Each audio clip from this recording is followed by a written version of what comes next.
আল্লাহ পাকের নবী সাহাবী আব্দুল্লাহ ইবনে মাসউদ ওখানে চলে গেলেন। ও বাবাজিরা ভাইরা, ইবনে মাসউদ ওখানে যে আল্লাহর কোরআনের সূরা রহমান তেলাওয়াত শুরু করলেন। বিসমিল্লাহির রহমানির রহিম।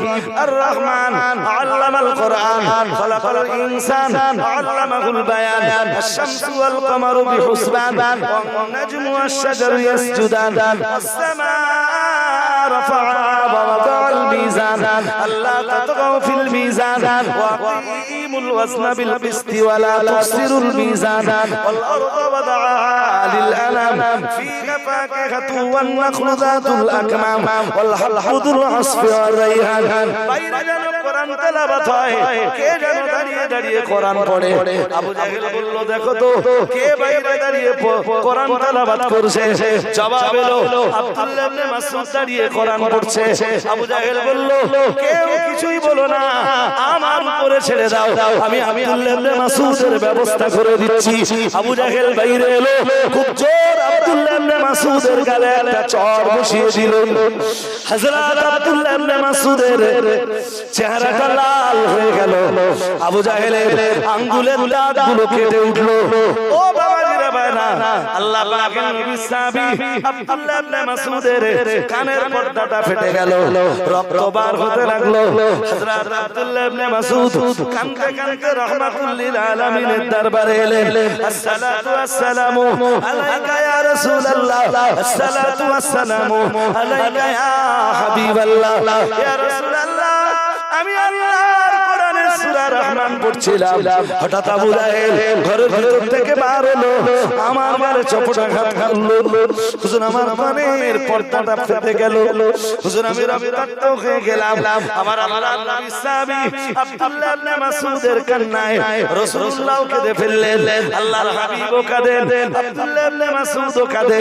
ওই সময় ফেরেশতা জিবরিল আমিন আলাইহিস সালাম হাসতে হাসতে রাহমাতুল লিল আলামিনের দরবারে চলে এলেন। আসসালাতু ওয়াসসালামু আলাইকা ইয়া রাসূলুল্লাহ, আসসালাতু ওয়াসসালামু আলাইকা ইয়া হাবিবাল্লাহ।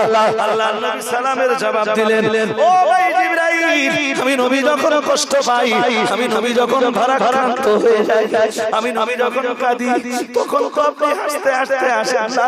আমি রাসূল যখন কষ্ট পাই, তখন আপনিও মনের ভিতরে বড় কষ্ট নিয়ে, বেদনা নিয়ে আমার দরবারে হাজির হন।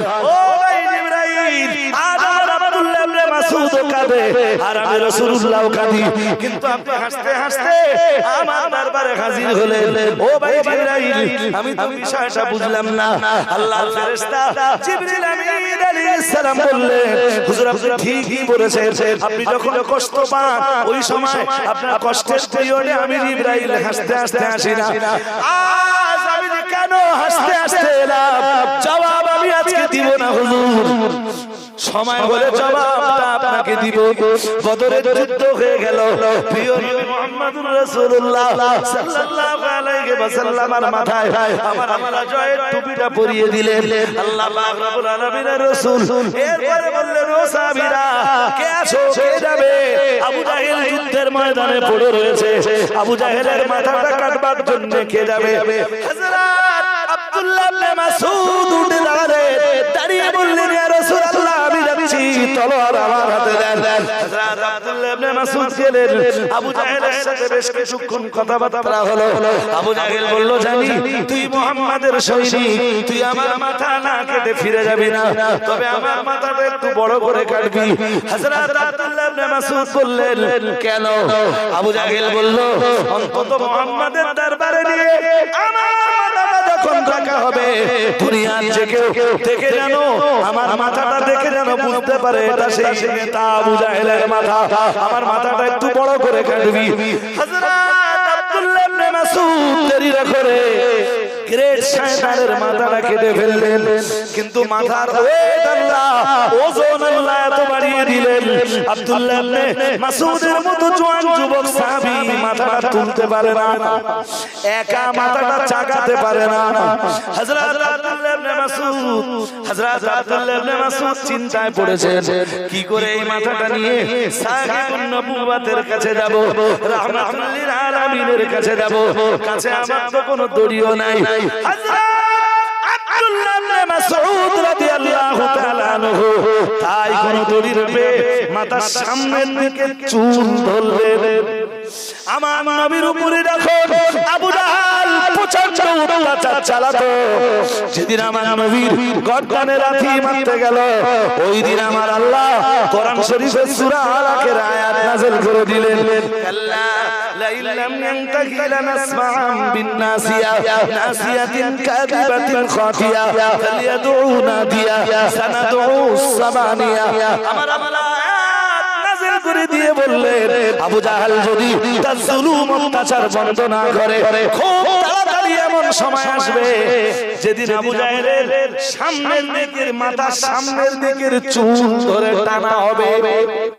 রাসূলকে এক সময় বয়কট করা হয়েছিল জানেন? হ্যাঁ না কোন উত্তর নেই, জানো না? ভাই সাহেব তাহলে আপনি ভালো করে জানেন, আমাদের নবীকে পুরো মক্কার লোকেরা মিলে একসময় বয়কট করেছিল। বয়কট বলেন কোন সমস্যা, কোন পরিষ্কার বলেছিল মক্কাবাসীরা। কি কি বলেছিল শুনে নেন।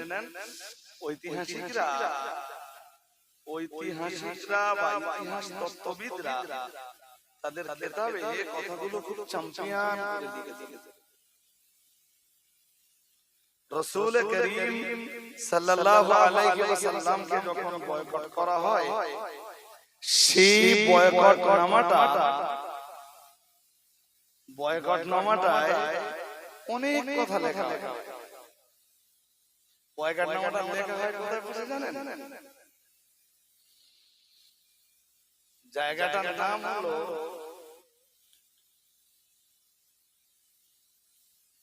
ওয়াদিয়ে মুহাসসাব। এর নামও হয়তো আপনারাও শুনেননি, আমারও তো মনে থাকে। খায়েফে বানি কিনানা, ওয়াদিয়ে মুহাসসাব মক্কার একটা জায়গার নাম। সেখানে খায়েফে বানি কিনানা, এটা আপনি মনে করতে পারেন একটা পরামর্শ গৃহ, অথবা মনে করতে পারেন একটা ঘর, পোষা জায়গা যেখানে অনেক এসে মানে বসাবসি করে একটা সিদ্ধান্ত গ্রহণ করতে পারবে। ওয়াদিয়ে মুহাসসাবে খায়েফে বানি কিনানায় বসে বয়কটনামাটা লেখা হয়। কেন লেখা হয় সেটা একটু আগে বলছিলাম, আগের কথাগুলো প্রতি তো আপনার খুব বেশি গুরুত্ব ছিল না। বলেছিলাম মনে আছে, নবীর দাদা আব্দুল মুত্তালিবের বাবা হাশেম আর হাশেমের বাবা আব্দে মান্নাফ, মনে আছে?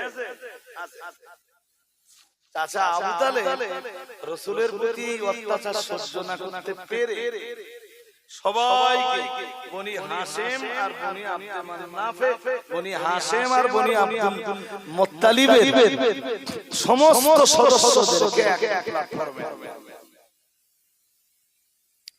আল্লাহ পাকের নবী চাচা হযরত আবু তালেব বলেছিলেন, তোমরা মুহাম্মাদের প্রতি কালেমা নাইবা পড়তে পারো, মুহাম্মাদের ধর্মের দীক্ষা তোমরা নাইবা নিতে পারো, মুহাম্মাদুর রাসূলুল্লাহ সাল্লাল্লাহু আলাইহি ওয়াসাল্লামের প্রতি ঈমান তোমরা নাইবা আনতে পারো, নবী মুহাম্মদ সাল্লাল্লাহু আলাইহি ওয়াসাল্লামকে বিশ্বাস তোমরা নাইবা করতে পারো, কিন্তু মুহাম্মাদুর রাসূলুল্লাহ সাল্লাল্লাহু আলাইহি ওয়াসাল্লাম তিনি যে গোত্রের মানুষ, তোমরাও তো সেই আব্দুল মুত্তালিব গোত্রের মানুষ।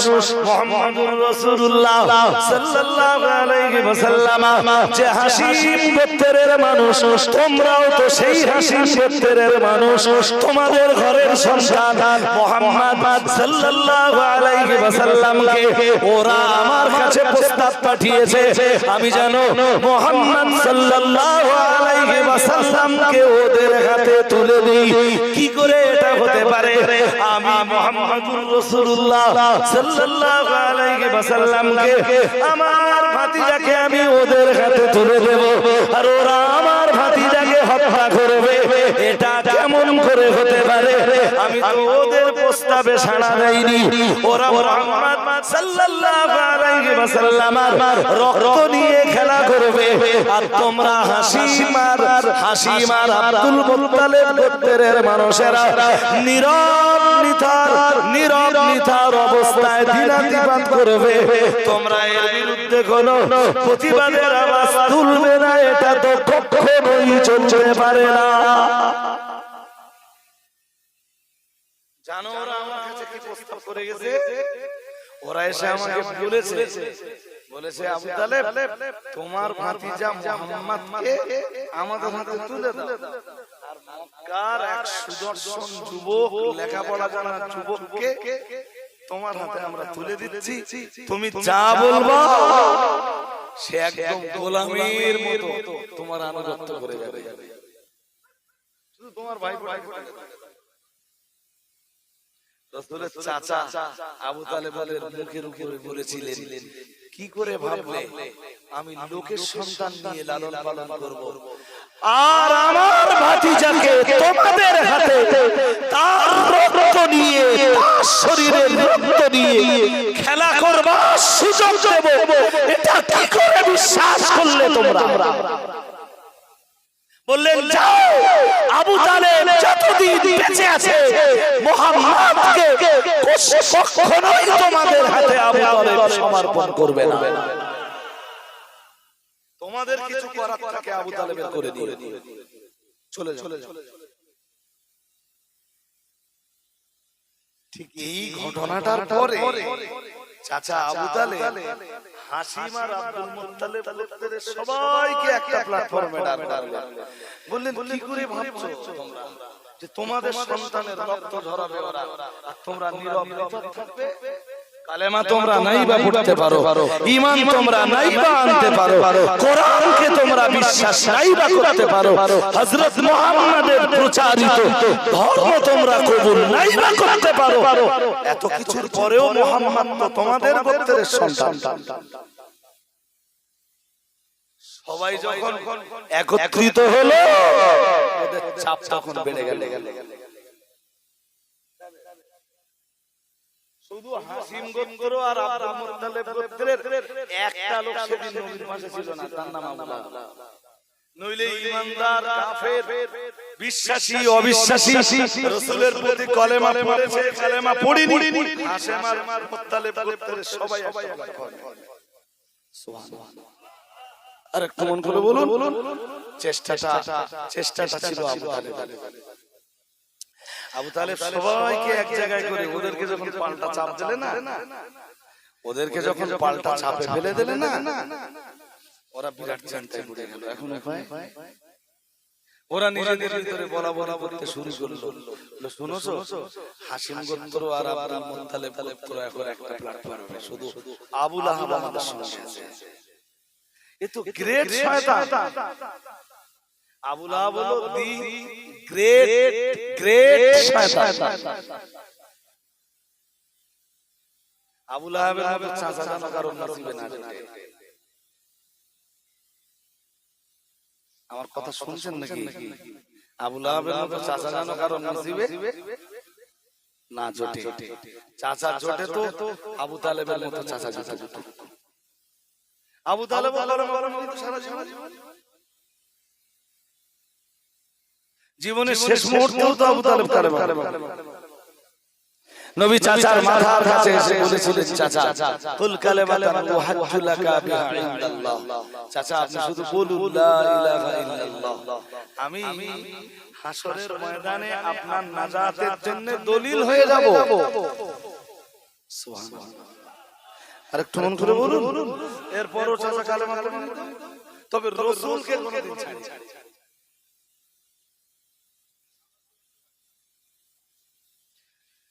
সাপোর্ট শুরু না, একদম 16 আনার জায়গায় 18 আনা। আমার ভাতিজার উপরে যে দায়িত্ব আছে, আমার ভাতিজা তার দায়িত্ব পালন করে যাবে। আবু তালেব বেঁচে থেকে দেখে নিতে চায় মক্কার কোন শক্তি মুহাম্মাদের গায়ে হাত দেয়।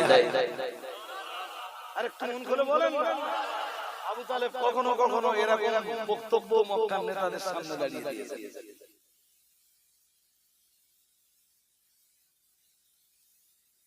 রাসূলকে বলেছিলেন, রাসূল খুব কাঁদছিলেন, খুব কাঁদছিলেন।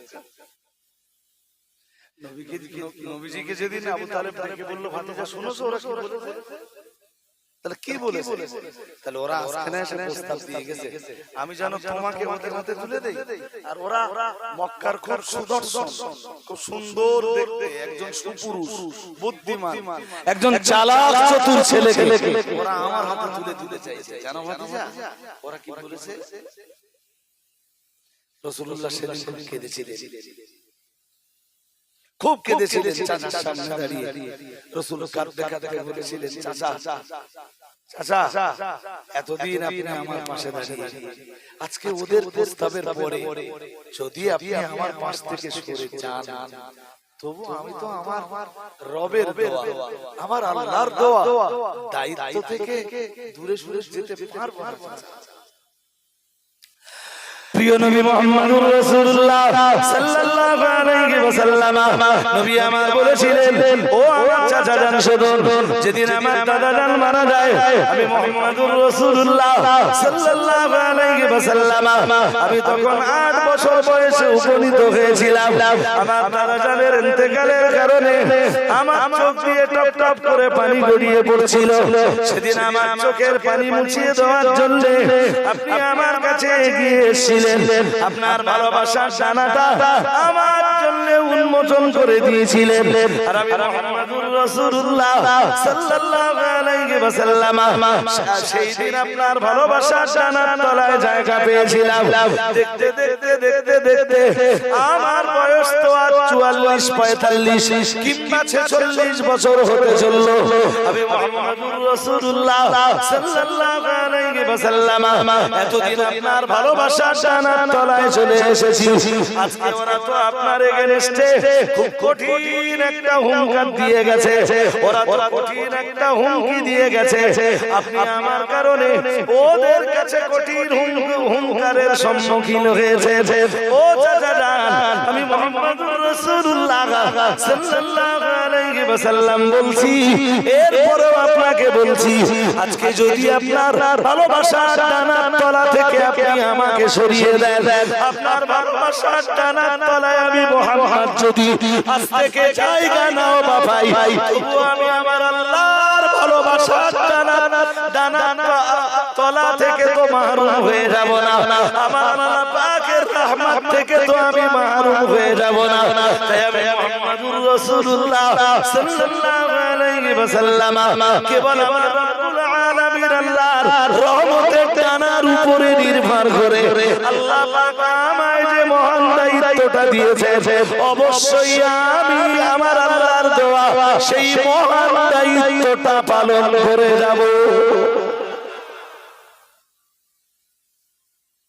চাচা আজ থেকে যদি আপনার কাছে আমি সাহারা নাও পাই, আমি আমার কর্তব্যের জায়গা থেকে ফিরে যাব না। এই কর্তব্য আল্লাহ আমায় দিয়েছেন,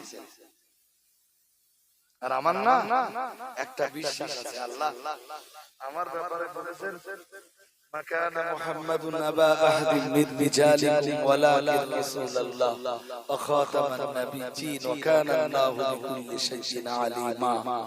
আল্লাহ যেহেতু আমাকে আমার পরে আর কোন নবী নাই, নবুয়ত দিয়ে আর আল্লাহ কাউকে পাঠাবেন না, আমার পরে যেহেতু নবী নাই, সুতরাং ইসলাম আল্লাহ আমার দ্বারাতে পরিপূর্ণ করে দিবেন। আরেকটু মন করে বলে, আমার পরে তো আর নবী নাই, তাহলে ইসলাম আমার দ্বারা পূর্ণ হবে। শুনছেন কথা নাকি?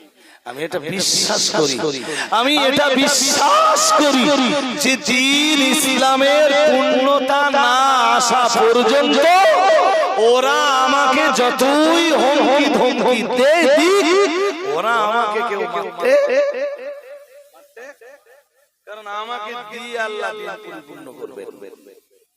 বড় মজার ব্যাপার এটা, সব নবী রাসূলরা দিন প্রচার করেছেন, সব নবীদের বলি তো একই ছিল, লা ইলাহা ইল্লাল্লাহ মুহাম্মাদুর রাসূলুল্লাহ। সব নবীদের বলি বলো এক, বিধিবিধান কিছু আলাদা আছে। কথা বুঝতেছেন নাকি? বিধিবিধান কিছু আলাদা ছিল, বাট কালেমার ওই প্রথম অংশটা তো আলাদা ছিল। সব নবীদের তো এক, কোন নবীর জিন্দেগিতে দিন পূর্ণ হয়ে যাবার ঘোষণা আমাদের নেই। আল্লাহ নবী আদম আলাইহিস সালাম যে দিন প্রচার করেছে, নূহ নবী একই দিন প্রচার করেছে, নবী ইব্রাহিম আলাইহিস সালাম এসে ওই একই দিনের প্রচার করেছে, নবী মুসা আর ঈসা তারাও একই দিন প্রচার করেছে, নবী সুলাইমান আর দাউদ তারাও একই দিন প্রচার করেছে, নবী ইউনূস কিংবা আইয়ুব তারাও দুনিয়ায় আল্লাহর একই দিন প্রচার করেছে। না না না না না, तमाम দুনিয়ার কোন নবীর পিরিয়ডে তো আল্লাহ দিন পরিপূর্ণ হয়ে যাবার ঘোষণা প্রদান করেননি। প্রিয় নবী মুহাম্মদুর রাসূলুল্লাহ সাল্লাল্লাহু আলাইহি ওয়াসাল্লাম আমার আল্লাহর নবী বিদায়ী হজ্জের ময়দানে আরাফাতের মাঠে জাবালে রাহমাতের নিকটতম কোন এক জায়গায় ইন্তেকালের ঠিক 89 দিন আগে, আজকের পরে রাসূলুল্লাহ শুধুমাত্র 89 দিন দুনিয়াতে থাকবেন। 89 দিন পর রাসূলুল্লাহ বিদায় নিয়ে দুনিয়া থেকে চলে যাবে। ও বাবাজিরা ভাইরা, ঠিক 89 দিন আগে প্রিয় নবী মুহাম্মদুর রাসূলুল্লাহ সাল্লাল্লাহু আলাইহি ওয়াসাল্লাম তখন লক্ষাধিক জনগণের সঙ্গে সামনে ভাষণ দেওয়ার জন্য তৈরি, ভাষণটা দিয়েও ফেললেন। ওই রকম কন্ডিশনে রাসূলুল্লাহর উপরে কোরআনের আয়াত নাযিল হয়ে গেল। আল্লাহ পাক রব্বুল আলামিন বললেন, আল-ইয়াওমা আকমালতু লাকুম দীনাকুম ওয়া আতমামতু আলাইকুম নি'মাতি ওয়া রাদিতু লাকুমুল ইসলাম দীনা। কোরআনুল কারীমের 6 পারা সূরাতুল মায়েদার 3 নম্বর আয়াতে আমার আল্লাহ জানিয়েছে, আল-ইয়াওমা আকমালতু লাকুম দীনাকুম, আজ আমি আল্লাহ তোমাদের জন্য তোমাদের দ্বীনকে পরিপূর্ণ করে দিলাম। ওই একই দিনের প্রচার আদম নবী থেকে নিয়ে নবী ঈসা পর্যন্ত तमाम দুনিয়ার নবীরা করেছে। না না না না না, কোন নবীর পিরিয়ডে আল্লাহ দিন পরিপূর্ণ হয়ে যাবার ঘোষণা দেননি। প্রিয় নবী মুহাম্মদুর রাসূলুল্লাহ সাল্লাল্লাহু আলাইহি ওয়াসাল্লাম ইন্তেকালের 89 দিন আগে আল্লাহ দিন পরিপূর্ণ হয়ে যাবার ঘোষণা দান করেছে।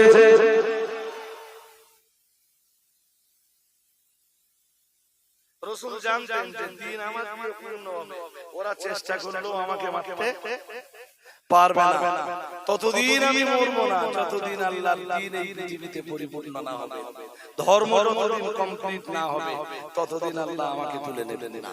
নবী এটা খুব ভালো জানতেন। চাচাকে বললেন, চাচা আপনার দায়িত্ব আপনি পালন করুন, আপনি আপনার ভালোবাসা জানা থেকে আজকে যদি আমাকে সরিয়ে দেন আমার তাতে কিছু এসে যায় না, ব্যাপারটা আপনার। তবে আপনাকে স্মরণ করিয়ে দিচ্ছি, আপনার ডানার তলায় যেদিন আমি জায়গা পেয়েছিলাম তখন আমার বয়স ছিল 8 বছর। আজ আমার বয়স ধরতে পারেন 43, 44, 45, 46, ঠিক বয়কট করা 47 বছর বয়সে রাসূল বয়কট হয়েছে। কত? সবাই বলেন, রাসূলের বয়স তখন 47, রাসূল যখন বয়কট হয়েছে। বয়কট করার কারণ হলো ওইটা, ঘুম পাচ্ছে নাকি? কারণ কি? গোটা হাশেম গোত্র আর মুত্তালিব গোত্র একটা প্ল্যাটফর্ম, ওদের উপর যখন চাপ পড়ে গেল ওরা সবাই বলতে লাগলো যে খুব কঠিন পরিস্থিতি, এখন মুহাম্মদ কি করে শায়েস্তা করা যায়। আবু তালেব তো তার ভাতিজাকে আমাদের হাতে তুলে দেবেই না, পাল্টা দুটো গোত্রকে এক জায়গায় করে ফেলেছে। ওরা একটা মিটিং ডাকলো, ওদের ওই মিটিংটা হলো ওয়াদিয়ে মুহাসসাব, জায়গাটার নাম ওয়াদিয়ে মুহাসসাব, খায়েফে বনি কিনানা। এসব আপনাদের মনে থাকবে, আমি বলে দিলেও আপনাদের মনে থাকবে না। ওরা মিটিং করলো, মিটিং করে সিদ্ধান্ত নিল যে মক্কার দুটো গোত্র তো এক জায়গায় হয়েছে, বাকি গোত্ররা তো এক জায়গায় হয়নি, তা আমরা বাকি গোত্রগুলো মিলে ওই দুটো গোত্রকে বয়কট করে দেব।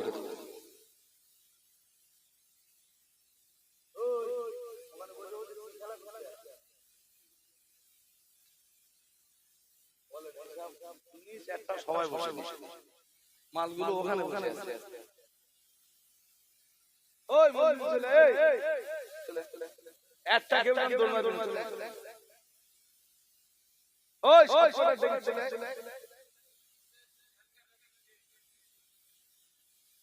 এটা তো ভালোই বড় হয়েছে ওই চলে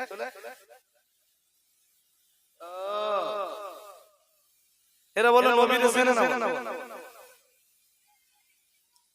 আই তো আজ আপনাদের কাছে শুধু ঐতিহাসিক ছোট্ট একটা প্রেক্ষাপট তুলে ধরতে চাচ্ছি আপনারা আমার কাছে অনেক শুনেছেন ইউটিউব খুঁজলে এখন প্রতিদিন লাইভ হচ্ছে চাইলে প্রতি রাত্রে রসদ ইউটিউব খুললে না প্রত্যেক রাত্রে আমার রসদ আর এই যে শুরু হয়েছে হয়তো তারাবির আগে থেকে বন্ধ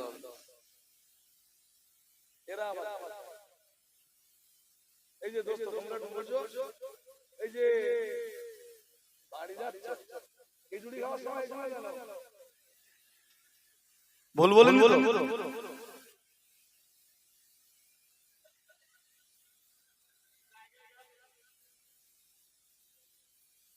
ও শুনবে না নবীরে চিনবে না এই কথা বলবো না জানো একদম ঠান্ডা মাথায় বসে জানো ডিস্টার্ব করো না হ্যাঁ তো ওরা বললো দুটো গোত্র তো এক প্ল্যাটফর্মে তাহলে আমরা বাকি আরবে যে কটা কবিলা আছে যে কটা গোত্র আছে আমরা এক প্ল্যাটফর্মে চলে যাই যে এই দুটো গোত্রকে আমরা বয়কট করে দেই ব্যাস ওখানে বসেই ওয়াদিয়ে মুহাসসাফের খায়েফে বানি কিনানায় বসে বয়কট নামাটা লেখা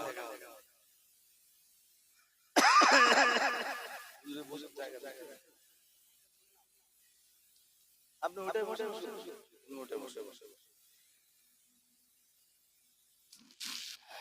ঐতিহাসিক কথা ভাই নাম ধাম মনে রাখা কঠিন আমি তো হাদিস তাফসীরের কোটেশনগুলো খুব সহজে মনে রাখতে পারি বাট ইতিহাসের প্রেক্ষাপটগুলো আমি খুব ভালো মনে রাখতে পারি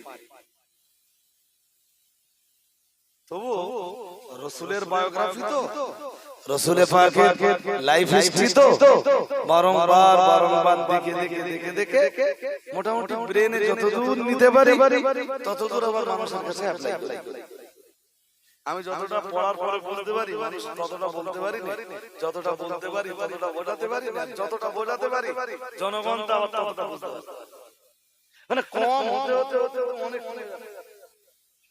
ছাড়ো এসব কথা তো ওখানে বসে বয়কট নামাটা লেখা যে বনি হাসে আর বাড়ি আব্দুল মুত্তালিবের গোত্রের সাথে মক্কার কোন গোত্রের আজ থেকে আর কোনো সম্পর্ক নেই ওরাই 6-7 বছর ধরে 40-এ তো রাসূলের উপরে কোরআন নাযিল তারপরে তিনি কখনো গোপনে ধর্ম প্রচার করেছেন আর যখন প্রকাশ্যভাবে ধর্ম প্রচারের নির্দেশে সে রাসূল প্রকাশ্যভাবে ময়দানে ঘুরেছেন বাট ধর্ম প্রচারের শুরু তো কোরআন নজুলের পরে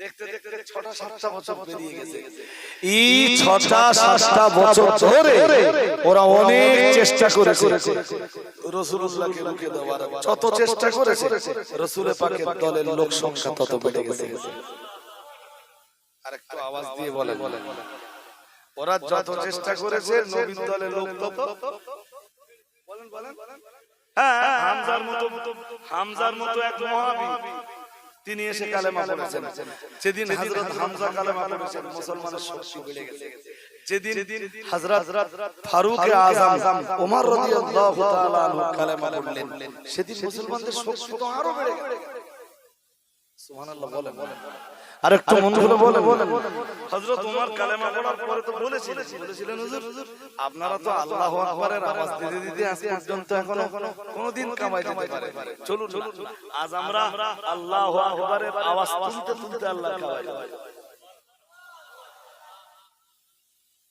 হযরত ওমর বলেছিলেন আর রাসূলুল্লাহ তার সাহাবীদেরকে তখন রাসূলুল্লাহ এক সাহাবীর বাড়ি ঠিক কাবা থেকে ওই সাহাবীর বাড়ির দূরত্ব ছিল ওই কাবার উত্তর পূর্ব কোণের দিকে 130 মিটার, মাত্র 130 মিটার। ওই সাহাবীর নাম ছিল, খুব মন দিয়ে শুনতে হবে, মনে থাকবে না, যদি মনে না করতে পারেন তো বেকার। ওই সাহাবীর নাম ছিল আরকাম ইবনে আবিল আরকাম।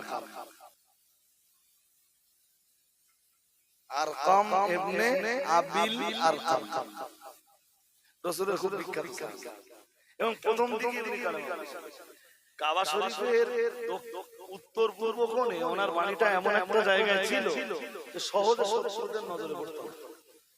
কেউ যদি ওই বাড়িতে ঢোকে সহজে শত্রুদের নজরে পড়ত। আবু জাহল, আবু লাহাব, উতবা, সাইবা, রাবিয়া, আসিদ ইবনে ওয়াইল, ওলীদ বিন মুগীরা বা আবুল আসওয়াদ ইবনে কালদা বা নদর বিন হারিস, এরা যারা ছিল, বা শারিক ইবনে আখনাস, এরা যারা মক্কার বিভিন্ন গোত্রপতি ছিল, এই আরকাম ইবনে আবিল আরকাম নামীয় এই সাহাবীর বাড়িতে কেউ প্রবেশ করলে সহজেই শত্রুগুলোর নজরে কেউ আসতো না। মুসলমানদের প্রথম স্কুল ছিল এই। সুবহানাল্লাহ বললেন না তো?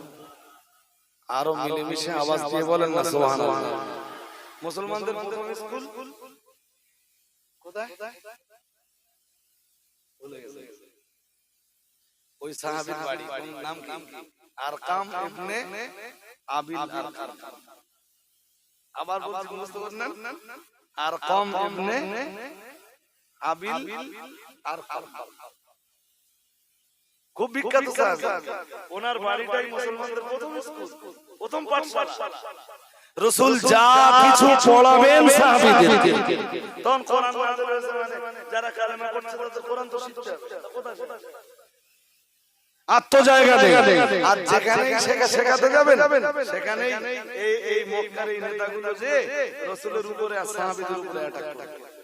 তাই রাসূলুল্লাহ এই জায়গাটাকে খুব গুপ্ত সূক্ষ্ম জায়গা ভেবে এই সাহাবীর বাড়িতে প্রথম দিকে কালেমা পড়া মুসলমানদের জন্য একটা স্কুল খুলে দিলেন।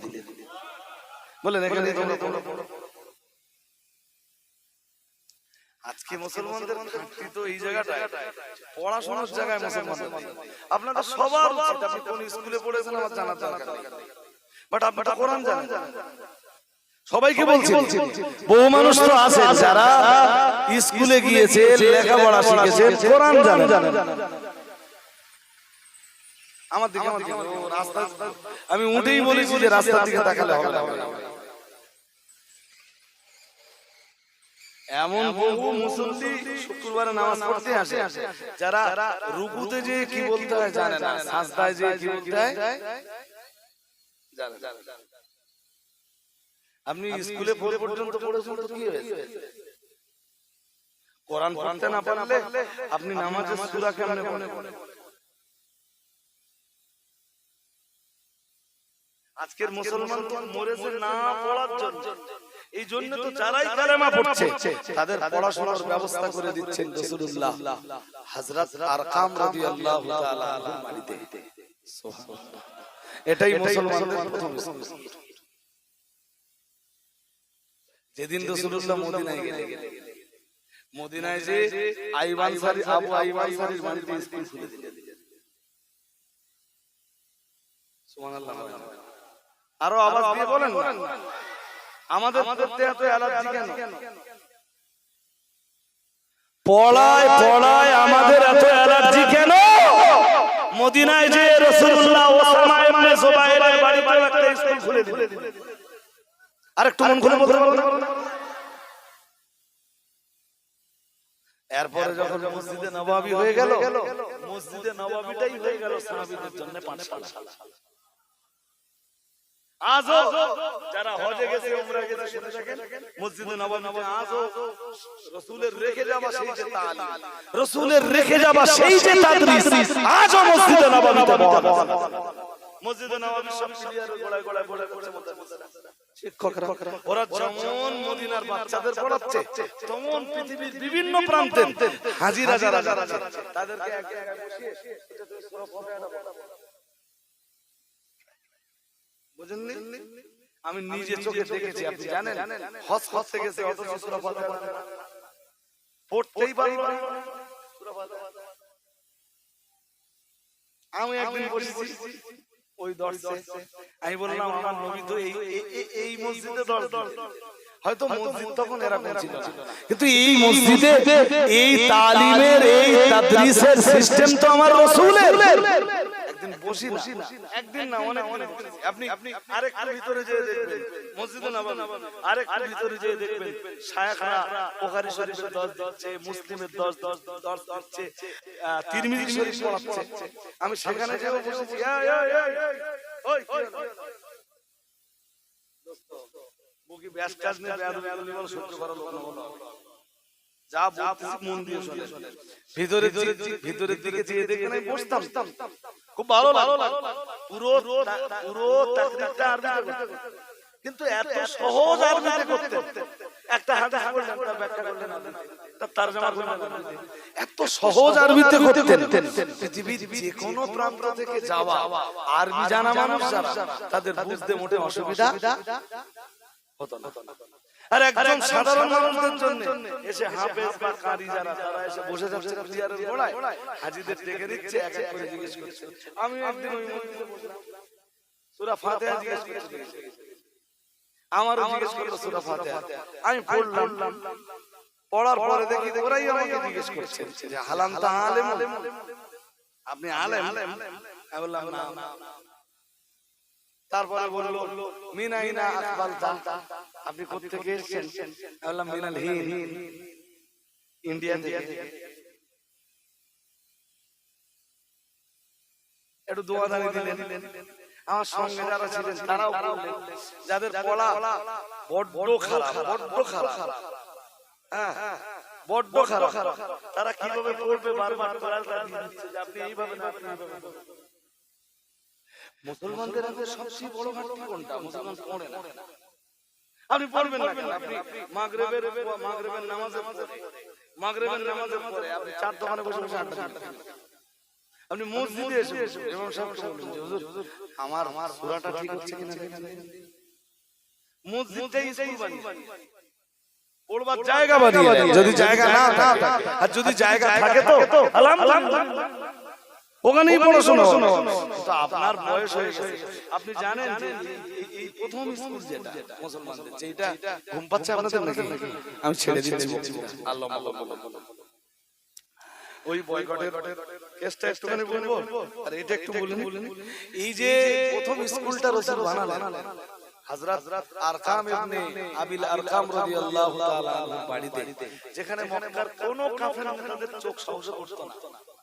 আপনি জানেন এই স্কুলের ছাত্র আবু বকর, এই স্কুলের ছাত্র হযরত ওমর, এই স্কুলের ছাত্র হযরত ওসমান, এই স্কুলের ছাত্র হযরত আলী, এই স্কুলের ছাত্র হযরত তালহা ইবনে উবাইদুল্লাহ, এই স্কুলের ছাত্র হযরত মুসাইব ইবনে উমাইর, এই স্কুলের ছাত্র আব্দুল্লাহ ইবনে মাসউদ, এই স্কুলের ছাত্র জুবাইর ইবনে আওয়াম, এই স্কুলের ছাত্র হযরত বিলাল ইবনে রাবাহ, এই স্কুলের ছাত্র হযরত খাব্বাব ইবনে আর, এই স্কুলের ছাত্র হযরত আম্মার ইবনে ইয়াসার।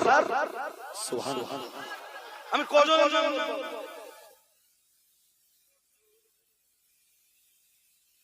আপনি ইতিহাস ঘেঁটে দেখেন, ওই স্কুলে যখন নবী না থাকবে সবচেয়ে বেশি জানেন উনি পড়াবেন, ওই সাহাবীর উপরে দায়িত্ব বর্তাবে, বাকি সবাইকে পড়াবে। সুবহানাল্লাহ বলতে পারেন না? আরেকটু মন খুলে বলো। লেখাপড়ার ব্যাপারে আমাদের কোনো মন মানসিকতা নেই, শিক্ষার ব্যাপারে আমাদের কোনো আগ্রহ নেই। আপনি কি করে ভুলে গেলেন যে 40 বছর বয়সে আমাদের নবীর উপরে প্রথম কোরআনের প্রথম যে 5টা আয়াত নাযিল, কয়টা আয়াত নাযিল? এই বাবাজি ঘুমলি হবে রাসূল পাকের উপরে গারে হেরার, মানে জাবালে নূরের গারে হেরায় 40 বছর বয়সে প্রথম যে 5টা আয়াত নাযিল হলো, ওই প্রথম 5 আয়াতের প্রথম শব্দটাই ছিল ইকরা, পড়ো। শব্দটা কি ছিল বলুন? ইকরা। ইকরা মানে নামাজ পড়ো না, রোজা রাখো না, হজ করো না, যাকাত দাও না, সুদ খেও না তাও না, ঘুষ খেও না তাও না, লটারি কেটো না তাও না, জুয়া খেলো না তাও না, গান শুনো না তাও না। প্রথম শব্দটার অর্থ ছিল ইকরা। তুমি আগে পড়ো, সুবহানাল্লাহ বলো। কারণ তোমার নামাজ পড়তে গেলে পড়া লাগে, নামাজ পড়তে গেলে রোজা রাখতে গেলে বিনা পড়ায় তুমি ভালো রোজাদার হতে পারবে না। তুমি তো জানোই না যে কোন কোন জিনিসে তোমার রোজা হবে। তুমি রোজা থাকা অবস্থায় এমন একটা কাজ করে বসেছো যেই কাজে তোমার রোজা নষ্ট হচ্ছে। এই জন্য ভালো একজন রোজাদার হতে গেলে তাকে করতে হবে। আপনি ভালো একজন হাজী হবেন, মক্কা মদিনায় যে হজ করবেন। তো আমি তো নিজে দেখে হুজুরকে শুনে দেখেন, অধিকাংশ লোক যারা হজ করতে যায় আমার দেশের বাঙালিরা, যারা কিচ্ছু জানে না, হয় নিজের টাকা হয়েছে তাই হজে গেছে, নাইলে বেটার টাকা হয়েছে বেটা বাপের হজে হজে। আমি নিজে চোখে দেখেছি, দেখে মনে হতো শুধু ভবঘুরের মতো ঘুরে বেড়ায়। 40 দিন মক্কা শরীফে 40 দিন কাটানোর পরেও যদি জিজ্ঞেস করা হয় মাকামে ইব্রাহিম কোনটা, তা তো জানি না। হোয়াট ইজ, যদি জিজ্ঞেস করা হয় হাজরে আসওয়াদের কোনটা, তাও তো বলতে পারবো না। তাহলে চাচা রুকনি ইয়ামানি কোনটা, তাও জানি না। তাহলে হাতিমে কাবা কোনটা, তাও জানি না। ও তো টাকা হয়েছে তাই গেছে, আর নাই ছেলের টাকা হয়েছে তাই গেছে। ও তো পড়াশোনা করে যায়। ভালোভাবে হজ করার জন্য যারা হজ করেছে তারা জিজ্ঞেস করে দেখবেন, খুব ভালো লেখাপড়া লাগে, মসলা মাসাইল জানা লাগে। তারপরে হজ করতে যাবে, সে হজ করে দিতে। এই কারণে ইসলামে তথা কোরআনের নাযিল হওয়া প্রথম 5টা আয়াতের প্রথম শব্দই ছিল ইকরা, পড়ো পড়ো পড়ো। আরো আওয়াজ দিয়ে বলেন না। আজকে মুসলিম কমিউনিটির এই দুর্দশা কেন? মুসলিম কমিউনিটির ভিতরে পড়াশোনা। আমি বলবি হুজুর আমার কোচি স্কুলে যায়, আমি হ্যাঁ স্কুলে যায়, স্কুলে যেখানে যায় কোচি স্কুলে তো কোরআন পায় না। আপনাদের কোন প্রাইমারি স্কুল আছে এই এলাকায় যেই প্রাইমারি স্কুলে কোরআন শরীফ শেখানো হয়? আছে? আরে জোরে বলতে হবে। কোন স্কুল আছে যেই স্কুলে একটা বাচ্চাকে আল্লাহর সাথে পরিচয় করে দেওয়া হয়, রাসূলের সাথে পরিচয় করে দেওয়া হয়? একটা স্কুলের নাম বলেন। হাই মাদ্রাসাগুলোতে যা আছে তাও যথার্থ না। সিনিয়র মাদ্রাসাগুলোতে বড় একটু আছে বলতে পারেন, কিন্তু স্টুডেন্টের যা ক্যাটাগরি তাও এখন লাইন ভালো না। তাহলে এই যে কোমলমতি বাচ্চাগুলো, এরা ইসলামটা কোথায় পাবে? এরা নবীকে কেমনে চিনবে? এরা আল্লাহকে কেমনে চিনবে? ওই যে কোটা ছেড়ে দেখলেন এই পাশ দিয়ে চলে গেলে, ওরা যদি ওদের রাসূলকে চিনতো যে ওদের রাসূল কে, ওরা এইভাবে এই নবীর আলাপ আলোচনার মজলিসকে অ্যাভয়েড করে যেতে পারতো না। অভাব ভাঙতাম ওরা আল্লাহকে চিনেছে, অভাব ভাঙতাম ওরা রাসূলকে চিনেছে।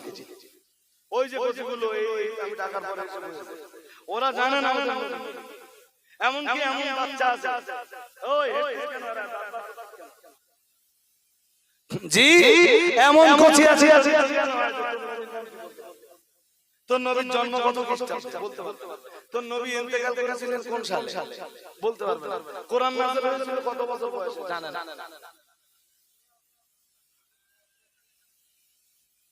এই না জানাটাই তো আমাদের কি, না জানাটা অপরাধ না, না শেখাটা অপরাধ না, কিন্তু আপনি যে সব জিনিস যে সবাই জানবেন এটা তো মানে কারোর উপর চাপিয়ে দেওয়া যাবে না। তো সব জানতে হবে, কিন্তু আপনি শেখার চেষ্টা করবেন না, এটা তো আপনার অপরাধ। আপনি জানেন না এটা আপনার অপরাধ না, এর জন্য আমি আপনাকে ভৎসনা করতে পারি না, কিন্তু আপনি জানবার চেষ্টা করেন না, এটা আপনার অপরাধ। আপনি বলুন কোরআনের 114টা সূরা, 30টা পারা, 6666টা আয়াত, এতগুলো আয়াতের ভিতরে কোরআনের প্রথম আয়াত যখন নাযিল হচ্ছে, প্রথম আয়াতের প্রথম শব্দই হলো ইকরা। তুমি পড়ো। আরেকটু মন করে বলুন। দূর দূরান্ত থেকে মদিনায় যে সব সাহাবারা শিক্ষার জন্য আসতে পারতেন না, রাসূল সাহাবীদের ভিতরে পণ্ডিত যারা, তাদেরকে রাসূলের কাছে যারা কোরআন ভালো করে শিখে নিয়েছেন, মসলা মাসাইল ভালো করে শিখে নিয়েছেন, দূর দূরান্তের সাহাবীদেরকে পড়ানোর জন্য রাসূলুল্লাহ তাদেরকে মসজিদে মসজিদে পাঠিয়ে দিতেন। আর আওয়াজ দিয়ে বলো, নিতে নেমে গেছে, বছরে একটা সভা দেবে, নবী দিবস দেবে, বাচ্চাদের জলসা দেবে, গ্রামে গ্রামে 5টা 10টা বছরে জলসা হবে, কিন্তু পড়াশোনার প্রতি কারোর আগ্রহ কেন?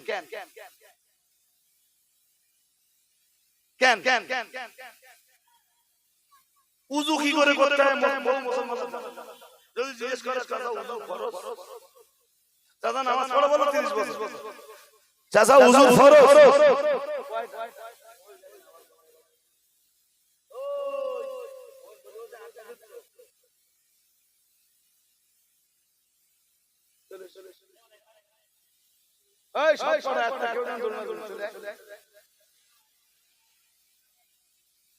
খেজুরি খাওয়ার সময় আসবে, তাই না? এই যে কোথায় যাচ্ছ? ওই খেজুরির সময় সময় ঢুকতে দেবো না বলো। এই যে এদের মতো বাচ্চাগুলো, এই কোমলমতি বাচ্চাগুলো লাইফ আমরা নষ্ট করছি। কেন করাচ্ছেন? আপনার কোরআনের প্রথম নির্দেশ পড়ো। বাচ্চাদের পড়বার ব্যবস্থা কেন করে দিচ্ছেন? এর মডেল আছে না? কেন হচ্ছে না? বাধা কি? কোনো বাধা নেই, এই একটা মডেল হয় না, মক্তব নেই,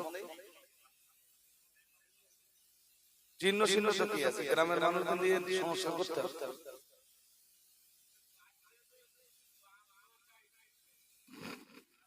এই কারণেই তো আপনার কাছে আমার এই ওয়াজ করা। আমি বলি, আমার কথা শুনুন, এই কারণেই তো আপনাদের কাছে এই নসিহত করা যে আপনাদের জীবন তো শেষ, আপনাদের বাচ্চাদের লাইফ গুলো আপনারা নষ্ট হতে দেন না, প্লিজ। এটা আমার অনুরোধ, এটা আমার অনুরোধ। শিক্ষার ব্যাপারে, এডুকেশনের উন্নতির ব্যাপারে হযরত মুহাম্মদ সাল্লাল্লাহু আলাইহি ওয়াসাল্লামের যে ভূমিকা আপনি কল্পনা করতে পারবেন। ওহীর ইলমের সঙ্গে, আসমান থেকে নাযিল হওয়া ইলমের সঙ্গে আপনাকে সম্পর্ক রাখতেই হবে। বলতে বলতে অনেকটাই বলে ফেলেছি। চলুন এবার কামব্যাক করি। কি বলছিলাম? ওরা বয়কট নামাজ দিকে সবচাইতে মজার ব্যাপার একবার বলেছিলাম, মনে আছে? কোন জালিমকে আল্লাহ ছাড়ে না, মনে আছে? হ্যাঁ, বয়কট নামাজে লিখলো, রাসূলের কানে যাওয়ার পরে রাসূল ওই দিন ছোট্ট করে একটা বদদোয়া করে বলেছিলেন, আল্লাহ এই বয়কট নামাটা যে লিখেছে তুমি তার এগেইনস্টে অ্যাকশন নাও। প্রিয় নবী মুহাম্মদুর রাসূলুল্লাহ সাল্লাল্লাহু আলাইহি ওয়াসাল্লাম বয়কট নামাটা যে ব্যক্তি লিখেছিল তার বিরুদ্ধে বদদোয়া করে দিয়ে বললেন, ও রব্বুল আলামিন আল্লাহ, আমি মুহাম্মদুর রাসূলুল্লাহ সাল্লাল্লাহু আলাইহি ওয়াসাল্লাম, আমি যে হাশিম গোত্রের মানুষ, আমি মুহাম্মদুর রাসূলুল্লাহ সাল্লাল্লাহু আলাইহি ওয়াসাল্লাম, আমি যে আব্দুল মুত্তালিব গোত্রের মানুষ, আব্দুল মুত্তালিব গোত্র আর হাশিম গোত্রের মানুষদেরকে যে মানে এই দুইটা গোত্রের মানুষদেরকে বয়কট করে দেওয়া হয়েছে আল্লাহ, এই বয়কটনামাটা যে মানুষটা রচনা করেছে আল্লাহ, তোমার দরবারে বিরোধী আল্লাহ, অবিলম্বে তুমি তার এগেইনস্টে অ্যাকশন নাও। প্রিয় নবী মুহাম্মদুর রাসূলুল্লাহ সাল্লাল্লাহু আলাইহি ওয়াসাল্লাম, আল্লাহ পাকের নবীর আবেদন, আল্লাহর হাবিবের দোয়া মঞ্জুর হয়ে গেল, আল্লাহ পাক কবুল করে নিলেন। আর ওই লোকটার শেষ জীবনে দেখতে পাওয়া গেল তার হাত পুরো নিষ্ক্রিয় হয়ে গেল, অকেজ হয়ে গেল। আল্লাহ পাক রব্বুল আলামিন তার হাতটাকে সম্পূর্ণ অকেজ করে দিলেন। অকেজ হয়ে যাওয়া, আল্লাহ তার হাতটা পুরো বন্ধ করে দিলেন। বলেছিলাম কোন জালিমকে আল্লাহ আবু লাহাবকে ছেড়েছে। সূরা লাহাব পড়ে আসেন, তাব্বাত ইয়াদা আবি লাহাবি ওয়া তাব।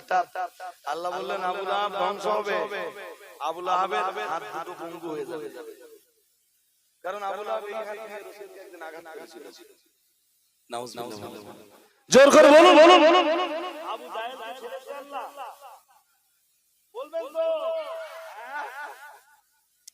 আল্লাহ পাকের কোরআন জানিয়েছে, আল্লাহ পাক রব্বুল আলামিন জানিয়েছে, আরাআইতাল্লাযী ইয়ানহা আবাদান ইযা সাল্লা। প্রিয় নবী মুহাম্মদুর রাসূলুল্লাহ সাল্লাল্লাহু আলাইহি ওয়াসাল্লাম কোন একদিন নামাজ পড়ছিলেন। ও বাবা জিরা ভাইরা, আবু জাহেল সঙ্গীদের বলে রেখেছিল, মুহাম্মদকে যদি কোনদিন নামাজ পড়তে দেখি, আমি তোমাদের নেতা, তোমাদের কাছে ওয়াদা করছি, আমি মুহাম্মাদের গর্দানে যে সেদিন লাথি মারবো। ও বাবাজিরা ভাইরা, প্রিয় নবী মুহাম্মদুর রাসূলুল্লাহ সাল্লাল্লাহু আলাইহি ওয়াসাল্লাম আল্লাহ পাকের নবী একদিন নামাজ পড়ছিলেন। আবু জাহেলের সঙ্গীরা দেখতে পেল, আবু জাহেলকে ডাক দিয়ে বলল, আপনি ওয়াদা করেছিলেন মুহাম্মদ সাল্লাল্লাহু আলাইহি ওয়াসাল্লামের গর্দানে লাথি মারবেন, ওই তো তিনি নামাজ পড়ছেন, আপনি আপনার দায়িত্বটা পালন করুন।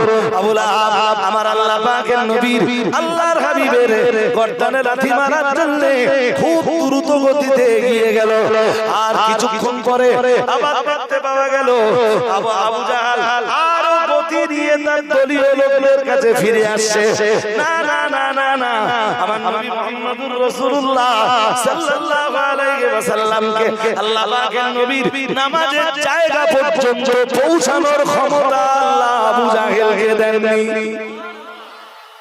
যে গতিতে গেল তার ডবল গতিতে ফিরে এলো। শিষ্যরা জিজ্ঞেস করলো, বলল গুরু তুমি তো খুব গতি নিয়ে গেলে, আবার ফিরে এলে? আবু জাহেল বলেছিল, মুহাম্মদ আর আমার মাঝখানে বিশাল এক বড় অগ্নিকুণ্ড আমি দেখতে পেলাম, আগুনের জিভ লম্বা করে আমার দিকে এগিয়ে আসছে, আমি আর একটু আগালেই ওই আগুন আমাকে গ্রাস করে নিত। ওই ভয়ে আমি মুহাম্মাদের গর্দানে লাথি না মেরে ফিরে এসেছি। আরেকটু আরে বাবা, সূরা রহমান মাদানী সূরা, তাই না? মাদানী সূরা, মদিনায় নাযিল হয়েছে। বদরের যেদিন যুদ্ধ হচ্ছে তখন তো রাসূল মদিনায়, তো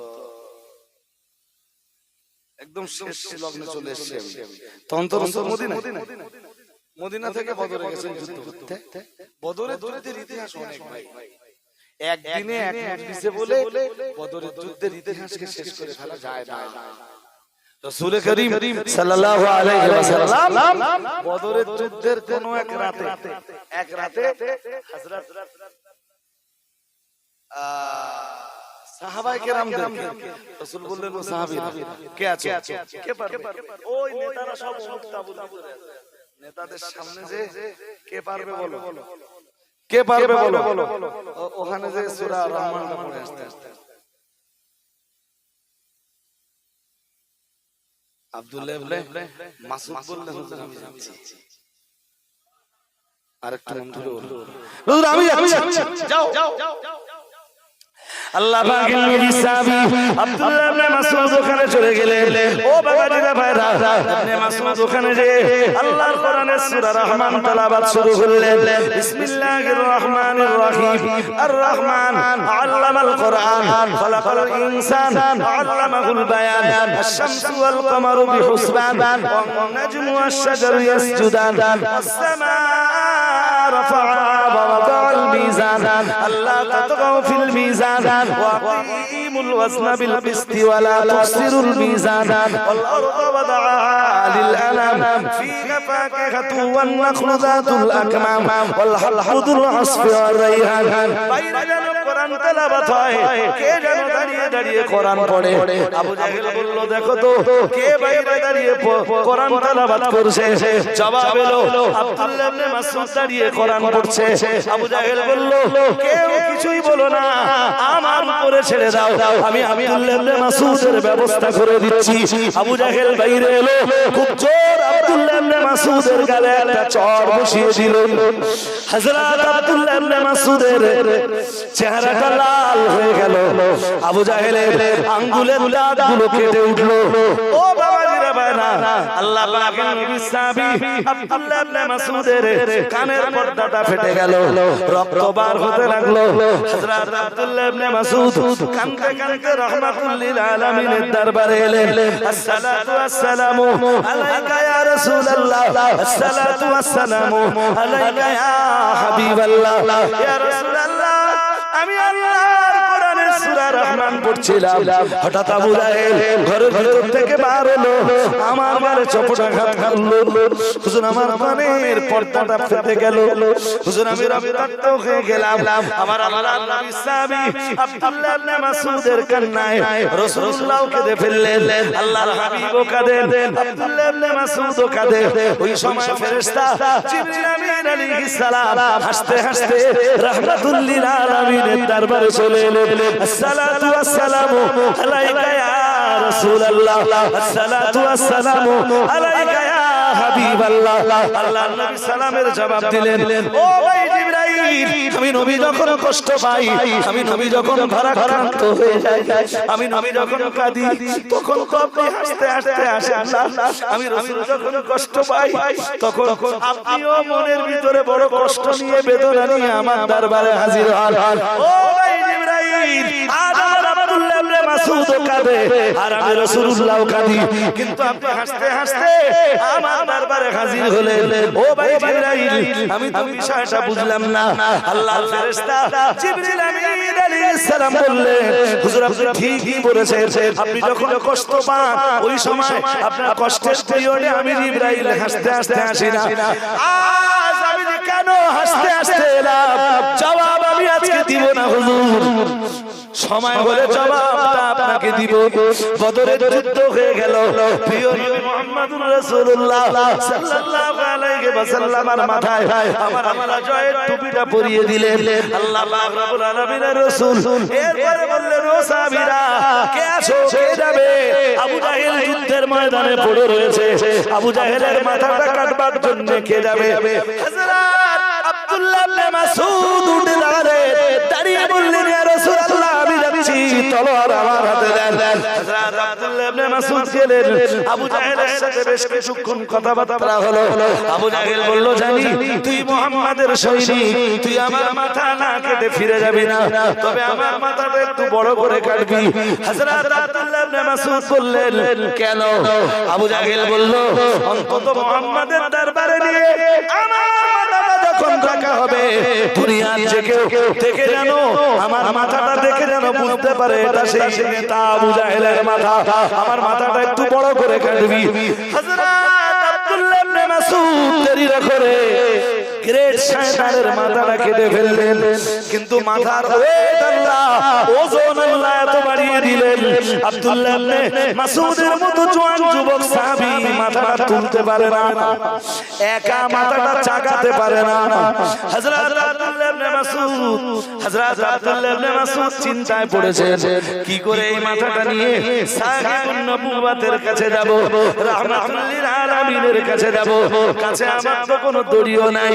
হযরত আব্দুল্লাহ ইবনে মাসউদ রাদিয়াল্লাহু তাআলা আনহু তাই কোন দড়ির পে মাথার সামনের দিকে চুল ধরলেন। আমার নবীর উপরে যখন আবু জাহেল প্রচন্ড অত্যাচার চালাতো, যেদিন আমার নবীর গর্দানে লাথি মারতে গেল, ওই দিন আমার আল্লাহ কোরআন শরীফের সূরা আলাকের আয়াত নাযিল করে দিলেন, আল্লাহ লা ইল্লাম ইয়ানতাহি লানাসমা'আম বিন-নাসিয়া নাসিয়াতিন কাযিবাতিন খাতিয়া ফালিয়াদউ নাদিয়া সানাদউ সাবানিয়া। আমার আল্লাহ করে দিয়ে বললেন, আবু জাহেল যদি তার জুলুম অত্যাচার বন্ধ না করে, খুব তাড়াতাড়ি এমন সময় আসবে যেদিন আবু জাহেলের সামনের দিকের মাথা, সামনের দিকের চুল ধরে টানা হবে।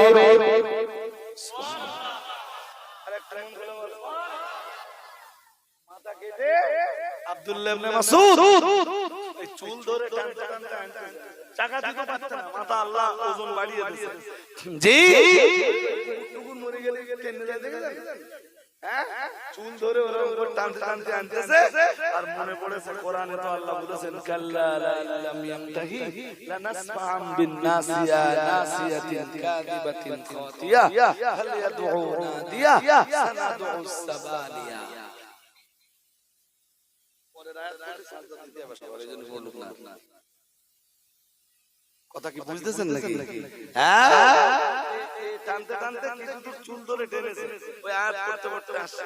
এবার মনে পড়ে সেই মা যে আমার চড় মেরে কান কেটে দিতে, আমারও তো আল্লাহ সুযোগ দিয়েছে আজকে কান ধরে টানতে চুল ছেড়ে দে, ওই মাটিতে হেসে প্রায় রাসূলের কাছাকাছি হয়ে গেছে। ফেরেশতা জিবরাইল এলেন হাসতে হাসতে, আসসালাতু ওয়াসসালামু আলাইকা ইয়া রাসূলুল্লাহ। আবু জাহেল আপনার সাহাবী আব্দুল্লাহ ইবনে মাসউদের কান ফাটিয়ে দিয়েছিল। ইয়া রাসূলুল্লাহ সেদিন আপনার আব্দুল্লাহ ইবনে মাসউদ কাঁদছিল, হুজুর আপনিও কাঁদছিলেন।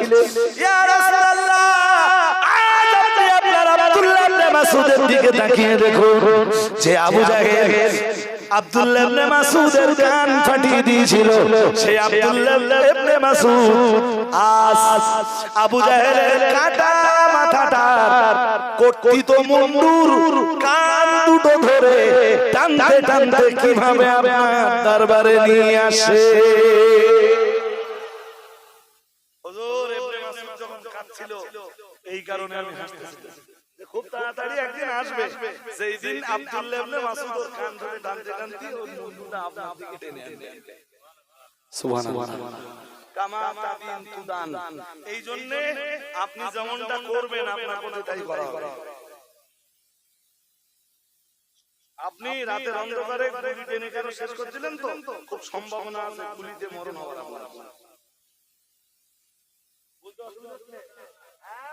সময় বলো ঘুরবে বলো। এই যে বিরাট দাপ্তর, আমি যখন 2008 এ চাকরি পাই, ওই শাসনের মাস্টারকে বিরাট দাপ্তর দিতে,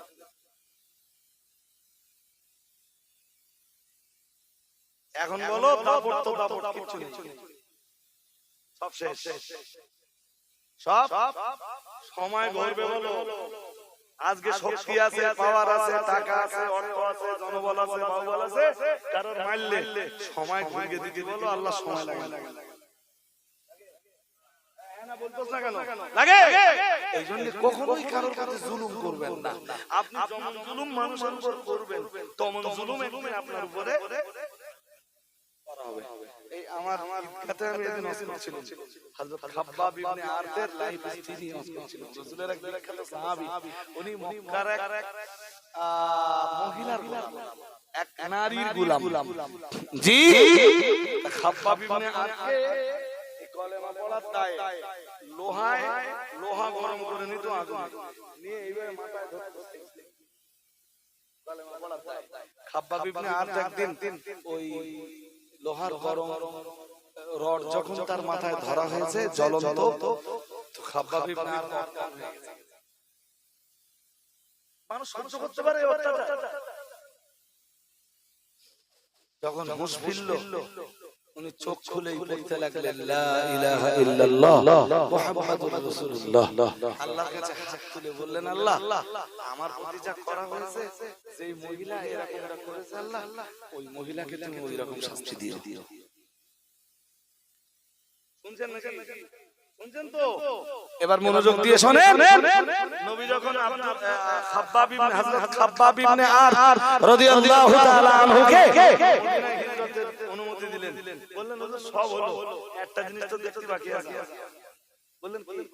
হুজুর আপনি না বলেছেন যে মাজলুমের দোয়া কবুল হয়, তো আমার মক্কার বাজার থেকে যে মহিলা আমার কিনেছিল, আমি যার বাড়ির গোলাম ছিলাম, কালেমা পড়া প্রায় ও তো আমার মাথায় সেক দিত হুজুর, আমি একদিন ওর জন্য বদদোয়া করেছিলাম। তা আপনি না বলেছেন যার প্রতি জুলুম করা হয় সে দোয়া করলে আল্লাহ তাআলা দোয়া কবুল করে। কই হুজুর আমার দোয়া কবুল হলো না এখন, আমি সেই দোয়ার ফসল এখনো দেখতে পেলাম না, তাই মদিনায় চলে যাব।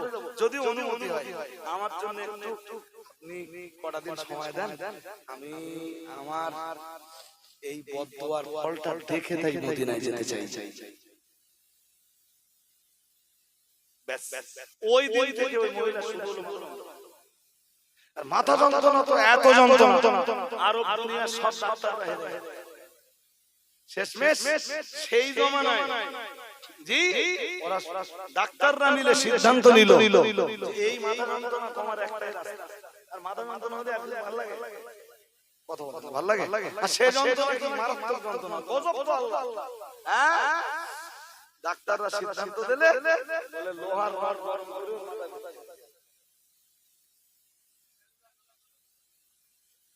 তাহলে যন্ত্রণা যেতে হবে।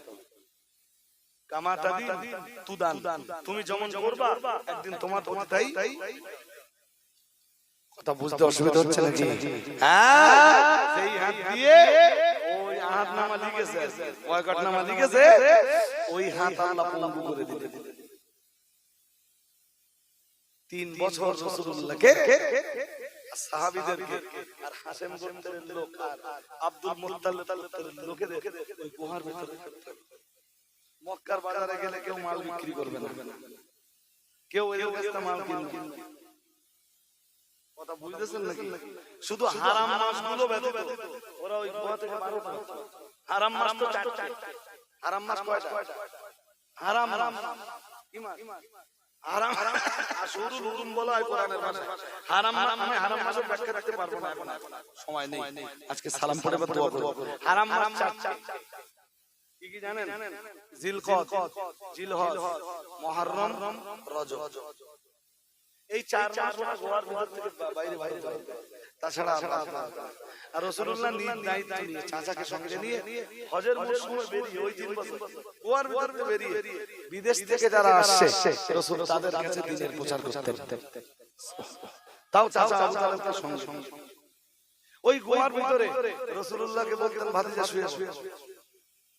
রাসূল শুয়ে সবাই দেখতো রাসূল শুয়ে আর সবাই যেই ঘুমিয়ে পড়তো চাচা আসতেন এসে বলতেন ভাতিজা এখান থেকে রাসূলকে তুলে অন্য একটা জায়গায় নিয়ে যেতেন। হয় তার কোনো ছেলে অথবা তার কোনো ভাই অথবা তার কোনো আত্মীয় কেউ তুলে সেই জায়গায় রাসূলকে শুইয়ে দিত আর রাসূলুল্লাহর জায়গায় তাকে শুইয়ে যাতে রাসূলুল্লাহকে কেউ এসে অ্যাটাক না করতে পারে। সুবহানাল্লাহ। কখনো দেখা যেত গভীর রাত রাসূলের ঘুম ভেঙেছে, রাসূল ঘুম ভেঙে দেখছেন চাচা আবু তালেব মাথার কাছে তলোয়ার নিয়ে প্রহরীর মতো দাঁড়িয়ে। বলতেন চাচা এত রাত হয়ে গেল, সবাই ঘুমিয়ে গেল, আপনি এখনো ঘুমালেন না? উনি হাশেম গোত্রের আব্দুল মুত্তালিব গোত্রের আমার সাহাবীদের ভিতরে সবাই ঘুমিয়ে গেল, আপনি ঘুমালেন না? নবীজি বললেন ভাতিজা আমার বড় ভয় হয়, সবাই ঘুমিয়ে পড়েছে, আমি ঘুমিয়ে পড়লাম, তোমার শত্রু এসে যদি তোমাকে অ্যাটাক করে, তোমার চাচা আবু তালেবের এই পৃথিবীতে বেঁচে থাকবার কি সার্থকতা পাবে? তাই আমি তোমার চাচা তোমার মাথার কাছে একটা তলোয়ার উলঙ্গ তলোয়ার হাতে নিয়ে প্রহরীর মতো দাঁড়িয়ে থাকি। আর একটু মন খুলে বলে চাচা আবু তালেবের তখন বুড়ো হয়ে গেছে, রাসূলের বয়স তো তখন 50 ছুঁই। আমার কথা কি বুঝতেছেন? হ্যাঁ, এমনি ভারতে পারতো না। আর যা ভারত মক্কার বাজারে বাইরের লোকেরা, মক্কার লোকেরা কেরাকের কাছে বিক্রি করবে না। বাইরে থেকে কোনো বিক্রেতা যদি মক্কার বাজারে ওঠে, আবু জেহেল, আবু লাহাব, উতবা, সাহেবা, এরা বাজারে উঠে মালের দাম এত চড়িয়ে দেবে যে মুসলমানরা কিনতেই পারবে না। ওই পিরিয়ডে যারা গোপনে রাসূলুল্লাহ রাসূলের সাহাবী হাশেম গোত্র আর আব্দুল মুত্তালিব গোত্রের মানুষদের জন্য গোপনে যারা খাবার পৌঁছে দিত, তার ভিতরে একজন ছিলেন হযরত খাদিজার ভাইয়ের ছেলে হাকিম ইবনে হিজাম। সুবহানাল্লাহ। আরেকটু মন খুলে বলে হাকিম ইবনে হিজাম ছিলেন হযরত খাদিজার ভাইয়ের ছেলে। সুবহানাল্লাহ বলবেন না? আরেকটু আওয়াজ দিয়ে বলেন না? যারা গোপনে খাবার পৌঁছে দিত তাদের ভিতরে একজন ছিলেন হিশাম ইবনে আমর। সুবহানাল্লাহ বলো। আর আওয়াজ দিয়ে বলেন তাহলে আমরা খাবার খাবে না, গোপনে খাবার। এরপরও তো খাবারের সংকট হবে ভাই, কতটা মানুষ, কতজন মানুষ, কতটা খাবার লাগে, এরা গোপনে বা কতটা খাবার সাপ্লাই দেবে? হ্যাঁ, কখনো রাসূলের সাহাবীরা পশুর চামড়া পুড়িয়ে খেয়েছেন, কখনো রাসূলের সাহাবীরা গাছের পাতা চিবিয়ে খেয়েছেন। কি কষ্ট! কখনো কখনো এই শিয়াবে আবি তালেবের পেছনে দাঁড়িয়ে নারীদের কান্নার কণ্ঠের, নারীদের কণ্ঠের কান্নার আওয়াজ শোনা যেত। কখনো কখনো শিয়াবে আবি তালেবের পেছনে দাঁড়িয়ে ছোট ছোট শিশুদের কান্নার আওয়াজ শোনা যেত। 3 বছর যখন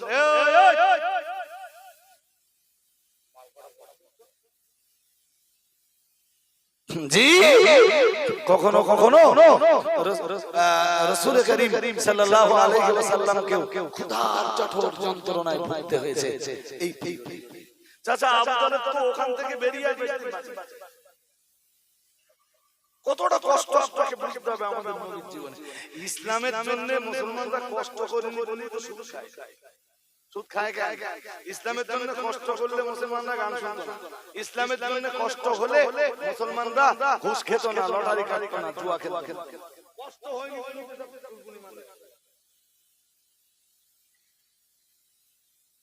কি কষ্ট করেছেন সাহাবীরা, কি কষ্ট করেছেন ওই সময় রাসূলের সঙ্গীরা, ভাবতে পারেন?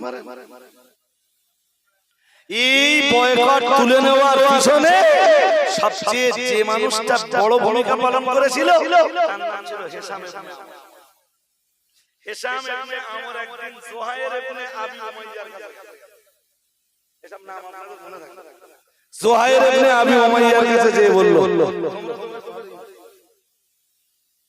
জুহাইর ইবনে আবি উমাইয়া কে জানেন? হযরত আব্দুল মুত্তালিব। শুনছেন নাকি? নবীর দাদা আব্দুল মুত্তালিবের এক মেয়ে ছিল, তার নাম ছিল আতেকা। তাহলে নবীর কি হবে? আব্দুল মুত্তালিবের মেয়ে মানে নবীর কি হবে? উম্মু হবে না? উম্মু হবে না? তো এই আতেকার ছেলের নাম হলো জুহাইর ইবনে আবি উমাইয়া। হিশাম ইবনে আমর জুহাইর ইবনে আবি উমাইয়ার কাছে যে চলে গেল, আর তোমার আপনজনদের অবস্থা কি? বিড়ি সংকটে তারা আজ 3 বছর কেটে যাচ্ছে, তাদেরকে নিয়ে কিছু ভেবেছো? জুহাইর ইবনে আবি উমাইয়া বলল, তো ভাবা তো উচিত, কিন্তু আমি একাই বা কি করব বলো তো? তাহলে তোমার সঙ্গে যদি কেউ থাকে, তাহলে আমি সঙ্গী হিসেবে যদি কারোরে পাই, তাহলে ওদের ওই আহাত নামা কাবাল থেকে নামিয়ে তাই যদি হয়, আমি তোমার সঙ্গে আছি। হিশাম ইবনে আমর বলল, আমি তোমার সঙ্গে আছি। জুহাইর ইবনে আবি উমাইয়া বলল,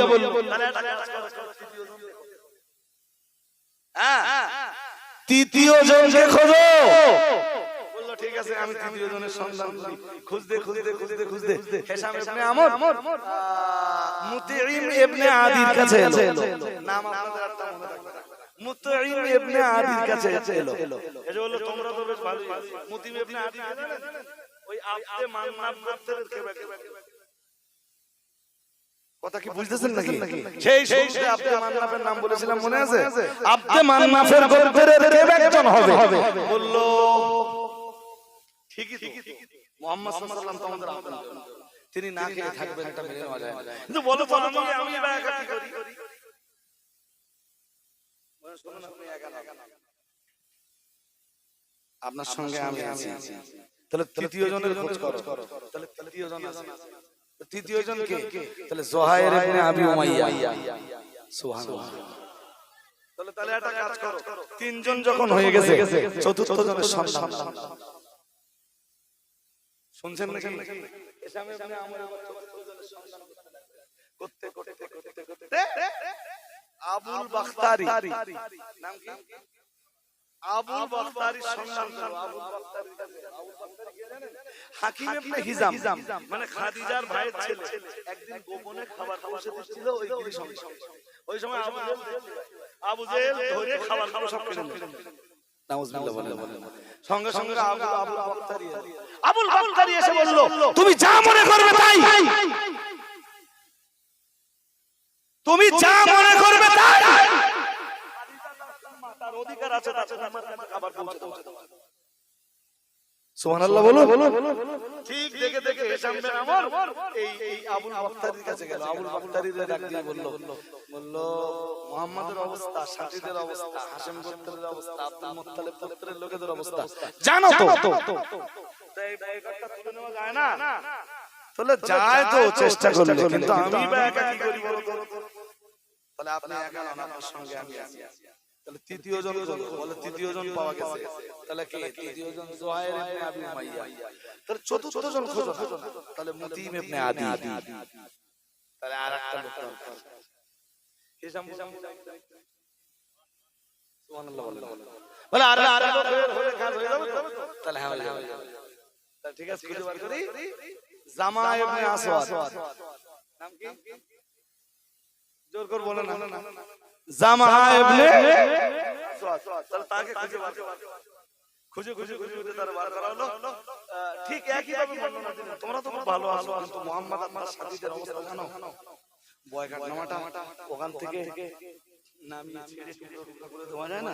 তাহলে যায় তো, কিন্তু আমাদের সমর্থন তো কেউ নেই। তাহলে আপনার সমর্থনের লোক আছে, তাহলে কে? তাহলে আমি আছি। তাহলে আর কে? তৃতীয় জন খোঁজো। তাহলে তৃতীয় জন আছে না। চতুর্থ জন খোঁজো। তাহলে তাও আছে। তাহলে পঞ্চম জন, তাহলে তাও আছে। ওরা পাঁচজন একজনে বসে সিদ্ধান্ত নিল।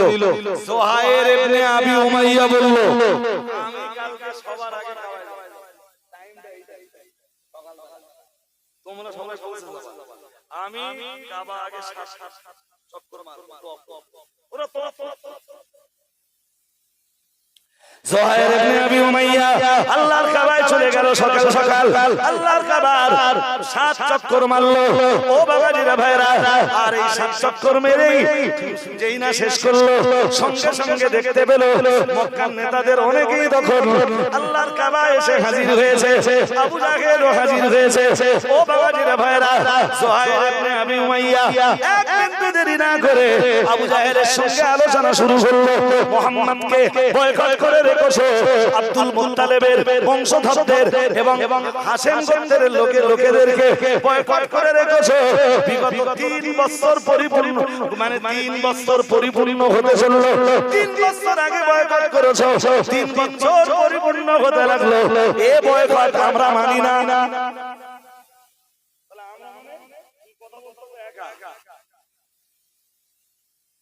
জুহাইর ইবনে আবি উমাইয়া বললেন, আমি একা না। ওদিক দিয়ে সঙ্গে সঙ্গে জামা ইবনে আসওয়াদ দাঁড়িয়ে বলল যে জুহাইর ইবনে আবি উমাইয়া যা বলছে আমি তাই বলছি। অবিলম্বে এই বয়কটনামা নামিয়ে ছিঁড়ে টুকরো করা উচিত। বাকি 3 জন যারা ছিল ওরাও দাঁড়িয়ে বলল আমাদের মতামত তাই। আবু জাহেল বলল, কিন্তু এটা সম্ভব না। ওদিক দিয়ে চাচা আবু তালেব কে ততক্ষণে রাসূলুল্লাহ পাঠিয়ে দিয়েছেন। বলে, চাচা যান, কাবায় কিছু একটা হচ্ছে। সুবহানাল্লাহ। আরেকটু মন খুলে চাচা তবে একটা কথা শুনে যান। চাচা আবু তালেব বলেন যে কি? চাচা আপনাদের যে একটা খবর দেবে যে ওরা যে বয়কটনামাটা টানিয়েছিল, ওই বয়কটনামা পুরো পোকায় খেয়ে ফেলেছে, ওরা জানে না। শুধু যে জায়গাগুলোতে আল্লাহর নাম লেখা ছিল, ওই আল্লাহর নাম লেখা জায়গাগুলো এখনো অক্ষত আছে। এই খবর আর কেউ জানে? চাচাকে বলে দিলেন। চাচা আবু তালেব এসে বলল, আমি তোমাদের একটা খবর দেবো। এদিকে তখন ঠেলাঠেলি চলছে, দুটো দল হয়ে গেছে। আবু জাহেলের দলও একেবারে ভারী তো কম না, এরা তো 5 জন মাত্র। আল্লাহ পাকের নবীর চাচা হযরত আবু তালেব চলে এলেন। ও বাবাজিরা ভাইরা, হযরত আবু তালেব এসে বললেন, শোনো আবু জাহেল, আমি তোমায় একটা কথা বলি। আমি যে কথাটা বলবো, কথাটা যদি সত্যি হয় তুমি মেনে নেবে। কি বলে ভালো?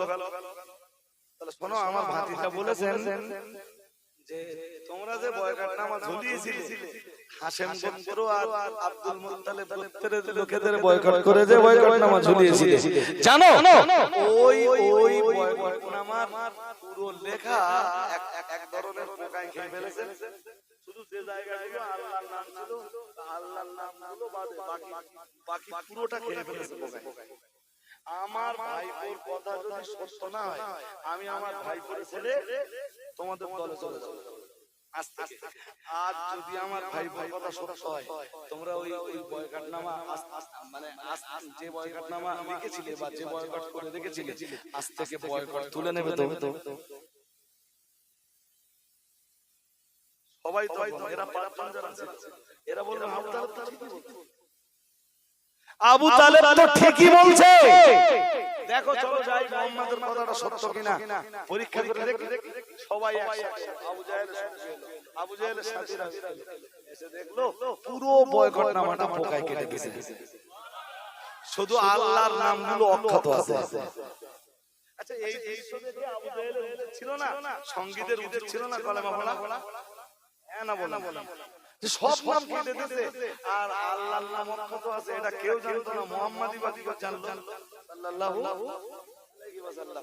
এই ঘটনায় তো ওদের মুসলমানরা এটা ছিল, ওরা এরপরেও কালেমা পড়লো না, কিন্তু এই ঘটনায় বয়কটটা উঠে গেল, মুসলমানদের ঈমান আরো তরতাজা হয়ে গেল। কারণ নবী বলে দিয়েছেন ও বয়কটনামা কেটে দিয়েছে। আল্লাহ আমাদের বুঝবার ক্ষমতা দান।